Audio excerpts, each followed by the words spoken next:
Welcome back, MTG Joe here. Today we're here for the weekly metagame breakdown looking at the best, highest win rate standard best of one decks on the MTG Arena ladder. If you're looking for standard best of three, other formats, check out the playlist. We try to cover them at least once a week, sometimes depending on data, maybe every 2 weeks, but we try to keep you up to date on all the current trends in terms of the metagame so you can stay competitive as you push towards a high mythic rank. We're getting the data from UntapedGG, what you see on the screen, companion tool that runs alongside Arena's client, aggregates users' win rates, gives a whole bunch of cool stats. You could see kind of popularity, your own win rates, deck collection. So link for Untap's in the video description, as well as all these deck lists. You can find them below if you want to copy paste to your heart's content. I did do a off meta report. It is standard best of three that I did it for, but I curated a bunch of like less played decks that were putting up results. I put out that video the other day. It's not doing too great in terms of metrics. I know a lot of folks were asking for it. So if that is something that you're interested, go check out the video, drop a like on it. It just helps out with that. And then I'll keep putting them out that way there. Limited on time. So if videos aren't doing great, then we're not going to kind of revisit them. We're going to do the bread and butter of what actually gets views, unfortunately. So I'm mostly over my flu, but bear with me if I have to mute for a sec as I have a little bit of a cough attack. But let's jump into it. We have popularity of the day. Izzet Prowess, top deck, 14.5%. This weekend's has a regional championship that Star Cities is doing, and it's standard best of three. Prowess is 36% of the meta. So quite a staggering percentage there. The Azorius Omni deck at 10%, Mono Red at 10%, Rakdos Aggro, which is, basically Mono Red Fling. A little bit lower to the ground, more pump effects, more linear, better in best of one, worse in best of three type approach. The Demons decks, Mono Black Midrange at 6. Mardu Aggro is Boros Auras with Fling. Then you have kind of Demons. So really Demons is about 10% as well if you kind of put together the midrange and the Demons classifications. Then Boros Aggro is about 8 when you kind of combine them. We are seeing a decline in overall Omni. They were peaking at about 21%. They're down now to about 10, so half the meta share. We're also seeing Mono Red kind of drop while these Quarry decks are kind of picking up. We've seen them peak at about 16, but they're kind of normalizing at like mid to high teens. So if we're looking at the last week, May 11th through the 18th, Diamond and Mythic rank, we have 140,000 games played. Mono Red Aggro, highest win rate deck, 66%, 290 games played. So this deck here, notable thing is it just kind of lowered the curve a bit. We're seeing turn inside out in place of Witchstalker Frenzy. One copy fewer of Nemesis, so just a little bit more rush damage. You have your Manifold Mouse, your Mouse Package, Monstrous Rage, still a formidable card. We're seeing no creature lands in names eluding me, but the any type Soulstone Sanctuary. Instead, just going straight Rockface Village. One thing for folks, if you're interested in getting into like Pioneer, the Pioneer Mono Red deck is basically this deck here with Kumanos and Bonecrusher Giants. And it's like a top tier deck. It plays Lynx main. It's very, very strong in the format. So you pretty much have a tier 1 Pioneer deck as well, which is kind of funny. I basically have these decks in paper and I change like maybe like 10% of the deck. And it's like, oh, we're going to Pioneer tournament. We're going to Standard tournament. And you just kind of play it like that. So moving on, we have Esper Pixie at 66%. A deck that kind of ebbs and flows in terms of the meta. There's a lot of flex spots with the deck itself. We're seeing a couple copies of Entity Tracker in this particular version. Eerie, so draws you cards when enchantments come to play. A little bit more aggressively slanted version where you're seeing both the Spiteful Hex Mages as well as Optimistic Scavengers. There's versions that can scale up. They'll play Overlord of the Baelmerk sometimes. They'll play stock ups, so it depends on how you want to attack the meta. This one is opting to go a little bit more aggressive. Notably, no Sheltered by Ghost, which is sometimes seen in these more aggressive versions. I think Sheltered can be reasonable in best of one. Lifegain is super relevant in some of those decks. Sunpearl Kirin, Nurturing Pixie, as well as Fear of Isolation, all ways to pick up your cards. And then Roiling Dragonstorm, another kind of looting kind of card advantage engine. Notably, no Kaidos in this version, opting to just be a little bit more linear, low to the ground. This version of the deck is a lot more susceptible to temporary lockdown. So keep that in mind as you're kind of playing it out. So kind of an interesting one. Again, a lot of these decks, you could just kind of hide the black mana here. We'll just call it Gruul Aggro with a splash of black. Not even black lands in the mana base, but 64% for Gruul Aggro. The black comes from the fling effects, but this version here has just got a lot more pump effects. So you have your Scamp Heartfire Hero. It's almost like a leyline-less leyline deck. Aloe Alchemist is a card you can plot, gives a boost in terms of power, and gives trample. Picnic Ruiner can distribute counters. It's also a card that gets double strike if you control another big creature. An interesting card here, Underworld Cerebus. 2 mana 4/2, but it doesn't untap unless a creature died that turn. Synchronized Charge gets to put counters on things, and then gives them creatures with counters on them get trample and vigilance. It also has Harmonize, so you can tap it from your graveyard. Turn Inside Out, Wild Ride to haste stuff out. Sinnoh Scout can get counters, help you hit line drops. So interesting kind of take on the deck. Lacking a little bit of haste, which you typically associate with these decks, but I would also think that maybe you'd do like Overprotect or Snakeskin Veil, just a way to protect your kind of deck there. Mono Black Midrange, Mono Black Demons, whatever you want to call it. So this deck here pretty much is configured in a way of Unholy Annex plus Demons. Sometimes you'll see Archfiend Ladros. This version's trimming on the Archfiend, going a little bit lower on Rot Curse Rakshasha. Worse against aggro decks, better against slower decks because you can put some pressure. Now notably, this really only gets like 1 attack, but it does allow you to curve Rot Curse into Unholy Annex. You have the combo of Unstoppable Slasher and Bloodletter of Akhlazotz, which lets you one-shot your opponent. Otherwise, it's removal.deck, hand hates, just a bunch of different ways to kill a bunch of things. Soulstone Sanctuary jumps in as a utility land, which is a creature that happens to be a demon that works with Unholy Annex as well. Moving on, we go to Mono Red Goblins, so 63%. So yes, it's Mono Red. No, it's not like your Monstrous Rage kind of package. So you're using the combination of Agatha Soul Cauldron with a bunch of ETBs, so it could make any creature into Krenko's Mob Boss. If this is in your graveyard, House Squad Heavy gives this haste, so you can activate it right away.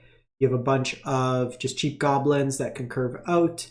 The big card here, Ruveneld Horde Master, is an anthem as well as a way to kind of replenish your cards. You also have a speed package, just giving things haste. This is another way to haste out Krenko. The one card I would say not to play in the deck is 3 Tree City. I don't think this card is very good. You're trying to play it in the concept of like a Nykthos style strategy, but you don't have like big top end that you're sinking huge amounts of mana into. It also doesn't tap for red mana. You're already playing 4 colorless lands in a deck that has 12 red 1-drops. So it doesn't really help you in that regard anyways. And you have to kind of already be so far ahead for it to get benefit. So you could save a rare wild card. This card is not playable in my opinion. I'm going to cut it from the list and just play another mountain in place. Then go Azorius Omni combo. So there's basically 2 ways to win with this deck. The core of the deck is put Omni into your graveyard, and then you reanimate it with Abuela's Awakening, and then you kind of combo off. So there's this version here, where basically you play Invasion of Arcavius. This is the easiest version. You see a big sideboard here, but really all you need to do is get Jeskai Revelation. You cast Jeskai Revelation, it picks this up. This plays again. You get the Jeskai Revelation from your graveyard. Loop it, go infinite times, burn your opponent out, make prowess tokens, gain a bunch of life. You have Mistrais Village to make this combo uncounterable as well. The other version plays the Saga that lets you mill 4 on Read Ahead. Forgetting the name, but you do 2 Meringue River Regents, and basically they just see each other come into play. They bounce, they rebounce the Saga, and you just keep milling out your opponent that way there. This one's a little bit less in terms of click, a little bit less in terms of digging, because you just have to find basically this, and then you go here. The rest of the deck just helps you dig to the combo, mill, stuff like that. Temporary lockdown, and Nefari's Dispersal help keep you alive in time. Mono White Lifegain. New player's favorite deck. So Leyline of Hope is basically Righteous Valkyrie kind of effect. If you gain life, you gain 1+, and then if you have 27 life or more, your creatures get a boost. A bunch of like Johnny Pridemate style effects. Pridemate itself, Essence Chandler, bunch of little dorks that gain you life. Sheltered by Ghost is removal. Knight Errant of Eos helps you kind of piece together the deck. And then Linden can gain you a bunch of life whenever you attack. Can be reasonable against mono red, but these mono red decks typically deal waves of damage. It's not like 3 here, burn you here type thing there. Monstrous Rage, Double Strike can just pump through a huge amount of damage. They also have Screaming Nemesis that you have to love. Boros Auras. So this is kind of what you'd also see in terms of the Mardu. The Mardu version just basically plays the Fling. Most package with Optimistic Scavenger. This version here, you're kind of assembling the Ultron creature, Voltron, Ultron, whatever you want to call it. Sheltered by Ghost, Shard Mage Rescue, Feather of Flight to give you flying, evasion, cycles itself. Ethereal Armor makes the creature really big, works really nice with Manifold Mouse, Double Strike, and Trample. Tali's Favor lets you cascade. While not necessarily guaranteed to hit something, you typically would have to enchant this anyways, but it's another kind of free play card. The big thing here is you can make very large creatures in this deck. You need a way of evasion, whether it be Trample or flying to kind of help you along. Your duels, you could probably get away with a couple of the Verges in here, just kind of trim away at your white lands in lieu of it. So if you want to kind of just clean that up a little in terms of mana base. Izzet Prowess, 60%. So the flex spots in these decks, so at this point you should probably be aware. If you're not, the deck's built around Corey Steelcutter. This card here, you play 2 spells, you get a free monk, and then it attaches, gets prowess, a whole bunch of stuff. So you draw cards, you make creatures, profit. The flex spot in a lot of these decks is whether or not you're playing Dragecatcher. So some of them will play Dragecatcher. Dragecatcher is very good in the mirror, lets you go offense, defense, makes you blockers for their Slick Shot Show-Offs. Slick Shot Show-Offs is the more aggressive angle, dies to more things in the format. Just being 2 toughness versus 3 when you have Burst Lightnings going around and Torch Towers, stuff like that. Sometimes you'll see a slightly bigger version with Hearth Elemental on the top end. Some are even playing Serpent, anything that gets cost reduction in terms of that. But the core, just play a bunch of cheap cards, refill your hand with Stock Up, the cantrip, stuff like that, and then just go Corey Steelcutter value to the end. Selesnya Rabbits, 58%. So as I always say, kind of preface with this one, a lot of these cards only see play in this deck, so if you really want to play it, go ahead, but it kind of ebbs and flows in terms of playability.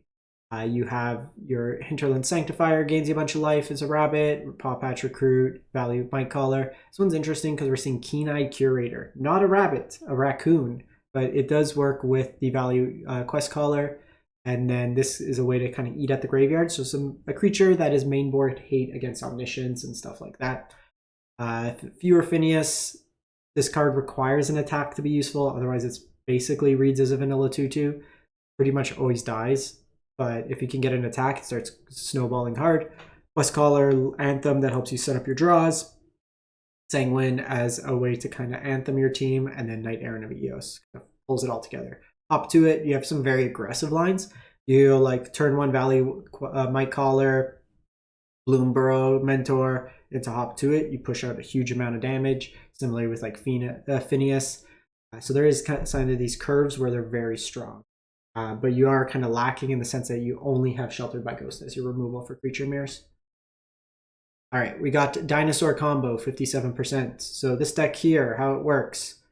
Draw, discard, put dinosaurs into graveyard. Ideally, you're going to do something like Gashath or Itali or even Ghalta. Zombify is one way to bring them back, but really what you want to do is Rakdos joins up. You bring in all these creatures, they legend rule each other after. If with things like Ghalta, you kind of put them into play. You hit multiple Italis, for example, they legend rule, they deal damage to your opponent, but you're just going to cascade into a huge amount of value afterwards. Vaultborn, you have Virtues that basically is removal that doesn't get hit by these cascades, so you get some value there. This version's a little bit more interaction than the version we posted last week. Some Brotherhood's End, FOMO's another looting effect, Brass's Tunnel Grinder, all ways to kind of curate through your deck as you kind of go towards the top end. Orzhov Raise Past, or Raise Bats. So this deck here is about putting cards into your graveyard, little shitters that gain you life, drain you life, and then when they die, you bring them all back with Raise Past and you get all those triggers. So Snarling Gorehound's a very impactful card in this deck, just letting you start surveilling creatures into your graveyard. Amalia is another way, gains you a bunch of life, helps you pull lands off the top of your library, digs deeper into the effects. then you have kind of your various ways to gain life. So Life Creed Duo gains you life, Hinterland Sanctifier. You can make things really big, like a really big Essence Chandler. Ilias Accord gains life, but then also drains life when things die as a Blood Artist style effect. And then Starscape Cleric drains your opponent when you gain life. So that's another way to kind of go. And then lastly, this was a community deck. Ancestors, they went 21 and 11 into Mythic. Bad into Omni, reasonable into red, black, and Cutter. So take one of those. This is Gruul Delirium. So this deck here cares about putting card types into your graveyard, and then you kind of get added bonus. So Patchwork Beastie, once you have Delirium, can attack as a 3/3 for 1. Dodges go for the throat. A lot of the 2-mana damage effects. Wildfire Wickerfolk becomes a 4/3 trample haste. You're missing out, gets you extra combat. Breakout can haste out a lot of these threats. Terse is a new card getting played in this deck, another way to kind of curate through your deck. Draw, discard. Violent Urge is basically Embercleave in some cases with like Keen Eye or the Wildfire Wickerfolk as well. Ominous Flytrap is... I never liked Ominous Flytrap in Delirium. I just played Lower to the Ground. It's a high impact play if you're already ahead with like Delirium and stuff. But if you don't have Delirium, it's kind of slow to get going. It's just a 2/4. Doesn't impact the board right away. Ren's fine. You can also look to play stuff like Monstrous Rage. This is being played in this version. I was playing the what's it called? The Paw Patrick Crude at the time because there was a lot of Dimir Bounce and Esper Pixie. So there's some curated effects, but the deck can push out a huge amount of damage very quickly. Another card that was kind of oddly good was Painter Studio, I found, because you can't... In my build, I was going wide a bit. But it's an enchantment that hits a bunch of different things. You could also look at the red case if you want to go a little grindier. Best of one, you're probably better off going more aggressive. Could be even that you just play more Keen Eye Curator because it incidentally can also hate on the Omni decks, which is nice.